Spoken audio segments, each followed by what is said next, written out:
എന്താ പറഞ്ഞ? അച്ഛാ, ബൈക്ക് ചെറുതായിട്ടൊന്ന് കേടായി. അറിയാൻ വർക്ക്ഷോപ്പിൽ കൊടുത്തിരിക്കുക. എന്തോ എങ്ങനെ കൂടായിപ്പോണ്ട് വന്നാലുണ്ടല്ലോ. ആ ബൈക്ക് എന്ന് വെച്ചാലേ രാജുവിന്റെ പ്രാണന. അതവന്റെ ശരീരത്തിന്റെ ഒരു ഭാഗം. എന്താ വേണോട്ടാ? ബൈക്കില്ലാതെ അവൻ തിരിച്ചു വന്നിരിക്കണു. ഞാൻ ചോദിച്ചപ്പോ പറയാ വർക്ക്ഷോപ്പിലാണ്. ഇവന്റെ മുഖം കണ്ടാലറിയാം എന്തോ കള്ളത്തരമുണ്ട്. കാട്ടാനയ്ക്ക് പട്ടുവാവാട തയ്ക്കണ പണി എന്റെ അടുത്തെടുക്കരുത്. എന്ത് മര്യാദയാണ് ഈ മനുഷ്യൻ പറയുന്നത്?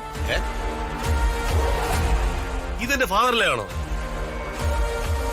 എടി പ്രിയേ, കുടുംബ വിളക്കായ നിനക്കേ ഇതുപോലെ മണ്ണെണ്ണ വിളക്കുള്ള തന്ത എങ്ങനെ ഉണ്ടായി? ബൈക്ക് എവിടെയെന്നല്ലേ ചെയ്യാ വേണോട്ട് ചോദിച്ചേ. അതിന് ഇത്രയും ബഹളം ഉണ്ടാക്കുന്ന എന്തിനാ? ഞാൻ ബൈക്കിൽ ലോറിയൊക്കെ ഒത്തിരി കണ്ടവനാ. നീ ഒത്തിരി കണ്ടിട്ടൊക്കെ ഉണ്ട്. അതോടെ കിട്ടെ. നീ കൊണ്ടുപോയിട്ട് ബൈക്ക് എവിടെയാന്ന് മാത്രം എന്നോട് ചോദിച്ചേ.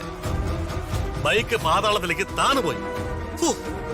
അച്ചി വീട്ടിൽ പോലും സ്വസ്ഥതയില്ലല്ലോ ഭഗവാനെ.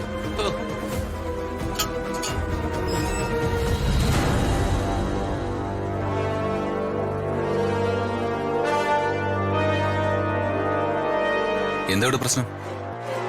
എന്താ കാര്യം? നിന്റെ ബൈക്കില്ലാതെ അവൻ കയറി വന്നേക്കണേ. അതെവിടെയെന്ന് ചോദിച്ചപ്പോ ഒരു ജാതി മുട്ടയത്തെയും മുടന്തഞ്ഞായോ. ബൈക്ക് എവിടെ അളിയാ?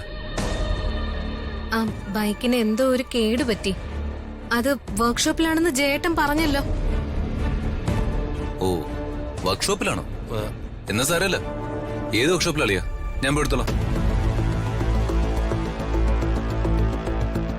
പറയടാ, ഏത് വർക്ക്ഷോപ്പിലായിരുന്നു? ഇവൻ ചോദിച്ചത് നീ കേട്ടില്ലേ? ഒരു മോട്ടോർ ബൈക്ക് അല്ലേ, അല്ലാതെ ബെൻസ് കാറൊന്നുമല്ലല്ലോ. എടാ, എന്റെ മോനത് ബെൻസ് കാറിനേക്കാളും വിലപിടിപ്പുള്ളതാ.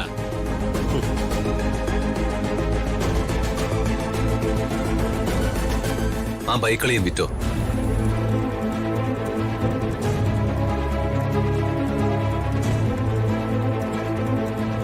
ഒരു ദയനീയ സാഹചര്യത്തിൽ അങ്ങനെ ചെയ്യേണ്ടി വന്നാളിയാ. അറിയോ,